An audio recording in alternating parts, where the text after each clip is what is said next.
Sonaban las 2 en el reloj de la catedral cuando Jean Valjean despertó. Fue el lecho. Hacía 20 años que no se había acostado en cama y, aunque no se hubiese desnudado, la sensación era demasiado nueva para no turbar su sueño. Había dormido más de 4 horas. Estaba descansado. No acostumbraba a dedicar más horas al reposo. Abrió los ojos y miró un momento la oscuridad en derredor suyo. Después los cerró para dormir otra vez. Pero cuando han agitado el ánimo durante el día muchas sensaciones diversas, cuando se ha pensado a la vez en muchas cosas, el hombre duerme, pero no consigue volver a dormir una vez que ha despertado. El sueño viene con más facilidad que vuelve. Esto fue lo que le sucedió. No pudo dormir otra vez y se puso a meditar. Se encontraba en uno de esos momentos en que todas las ideas que tiene el espíritu se mueven y agitan sin fijarse. Tenía una especie de vaivén oscuro en el cerebro. Sus recuerdos anteriores y sus recuerdos inmediatos flotaban en su cabeza y se cruzaban confusamente, perdiendo sus formas, aumentándose desmesuradamente y desapareciendo después de repente como en una laguna fangosa y removida. Muchas ideas le acosaban, pero entre ellas había una que se presentaba más continuamente a su espíritu y que expulsaba a las demás. Había reparado en los 6 cubiertos de plata y el cucharón que la señora Magloire había puesto en la mesa. Estos 6 cubiertos de plata le perseguían y estaban allí, a algunos pasos. En el mismo instante en que atravesaba el cuarto contiguo, la criada los colocaba en un cajoncito, a la cabecera de la cama. Se había fijado mucho en este cajoncito, a la derecha, entrando por el comedor, y eran macizos y de plata antigua. Con el cucharón valdrían unos 200 francos, doble de lo que había ganado en 19 años. Verdad es que hubiera ganado más si la administración no lo hubiera robado. Su mente osciló por espacio de una hora larga en fluctuaciones. Dieron las 3. Abrió los ojos, se incorporó bruscamente en la cama, extendió el brazo y buscó a tientas el morral que había arrojado en un rincón de la alcoba. Después dejó caer sus piernas, puso los pies en el suelo y se encontró, casi sin saber cómo, sentado en la cama. Permaneció por algún tiempo pensativo en esa actitud, siniestra para todo el que lo hubiese observado en aquella oscuridad y despierto él solo en aquella casa en que todo dormía. De repente se bajó, se quitó los zapatos, que colocó suavemente en la estera de la cama. Volvió a su primera postura de meditación y quedó inmóvil.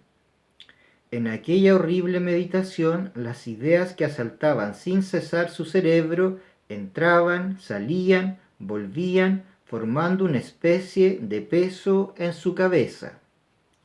Además, pensaba también, sin saber por qué y con esa obstinación maquinal propia del delirio, en un presidiario llamado Brevet, el cual llevaba un pantalón sujeto solo por un tirante de algodón hecho a punta de aguja. El dibujo a cuadros de este tirante se le presentaba sin cesar en la memoria. Seguía en esta situación y hubiera permanecido en ella hasta que viniese el día si el reloj no hubiese dado una campanada, el cuarto o la media. No parecía sino que esta campanada le ordenara: «Vamos». Se levantó, dudó aún un momento y escuchó. Todo estaba en silencio en la casa. Entonces se dirigió a cortos pasos y rectamente a la ventana, guiado por la luz que penetraba por entre las rendijas. La noche no era oscura.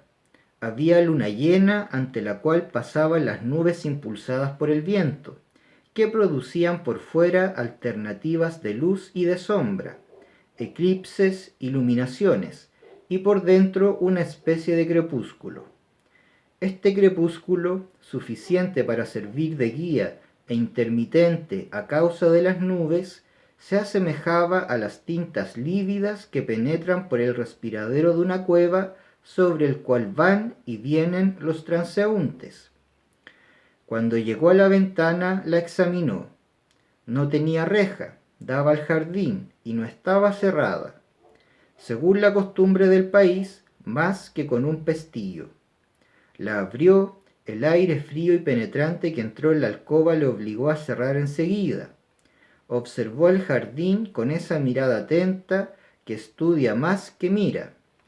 Estaba cercado por una pared blanca, bastante baja y fácil de escalar. Más allá distinguió las copas de unos árboles plantados a distancias iguales, lo que le indicaba que la pared separaba el jardín de una alameda o de una calle con árboles. Después de haber echado esta mirada, y con el ademán de un hombre decidido, se dirigió a la cama, cogió su morral, lo abrió, lo registró, sacó una cosa que puso sobre la cama, se metió los zapatos en los bolsillos, cerró el saco y se lo echó a la espalda. Se puso la gorra bajando la visera encima de los ojos, buscó a tientas su palo y fue a colocarlo en el ángulo de la ventana.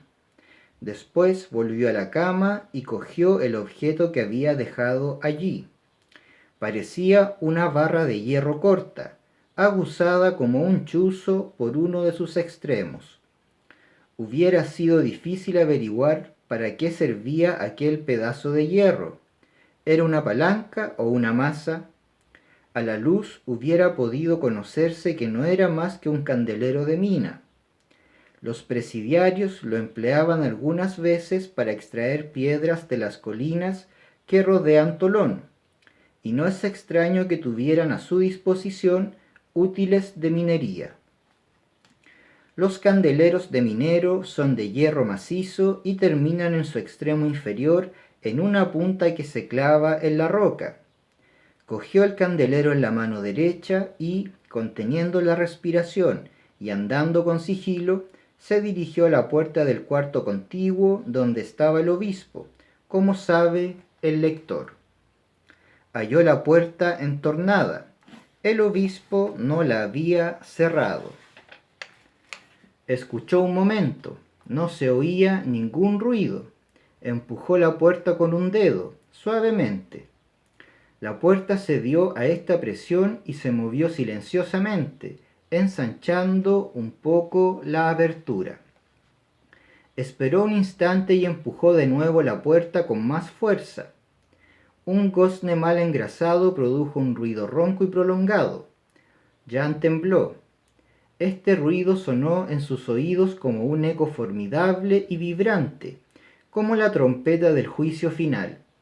Se detuvo temblando.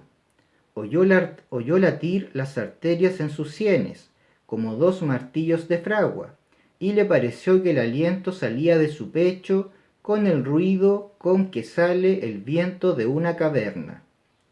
Creía imposible que el grito de aquel gozne irritado no hubiese estremecido toda la casa como la sacudida de un temblor de tierra. La puerta, impulsada por él, había dado la voz de alarma. El viejo se levantaría, las dos mujeres gritarían, recibirían auxilio, y antes de un cuarto de hora el pueblo estaría en movimiento y la gendarmería en pie. Por un instante se creyó perdido, permaneció inmóvil, petrificado como estatua de sal, sin atreverse a hacer ningún movimiento. Pasaron algunos minutos, la puerta se había abierto completamente. Se atrevió a entrar en el cuarto. Escuchó, nada se movía. El ruido del gozne mohoso no había despertado a nadie. Había pasado el primer peligro.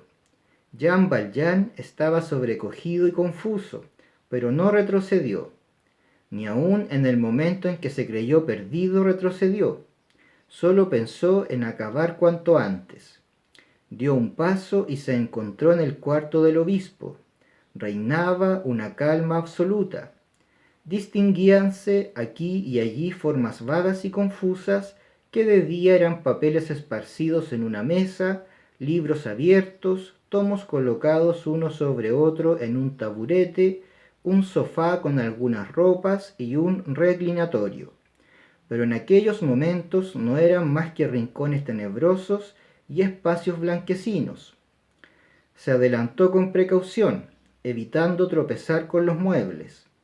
Oía en el fondo de la habitación la respiración igual y tranquila del obispo dormido. De repente se detuvo. Estaba cerca de la cama. Había llegado antes de lo que creía. La naturaleza mezcla algunas veces sus efectos y sus espectáculos con nuestras acciones, dándoles una especie de armonía sombría e inteligente, como si quisiese obligarnos a reflexionar. Hacía media hora que el cielo estaba cubierto con una opaca nube. En el momento en que Jan se detuvo ante el lecho, se abrió la nube como si hubiera estado esperando aquel instante, y un rayo de luna que atravesó la alta ventana iluminó súbitamente la pálida cabeza del obispo. Dormía tranquilamente. Estaba medio vestido, para evitar la frialdad de las noches en los Alpes Bajos, con un traje de lana oscuro que le cubría los brazos hasta las muñecas. Tenía la cabeza reclinada en la almohada, en la actitud de abandono propia del reposo, y dejaba caer fuera de la cama la mano adornada del anillo pastoral, aquella mano que ejecutaba tantas santas obras, tan buenas acciones. La fisonomía del obispo reflejaba un cielo misterioso. Dejaba pasar su luz, porque este cielo estaba dentro del obispo. Este cielo era su conciencia. En el momento en que el rayo de luna vino a sobreponerse, por decirlo así, a esta claridad interior, el obispo dormido apareció como rodeado de un claro resplandor, pero quedó, no obstante, velado por una semiluz inefable.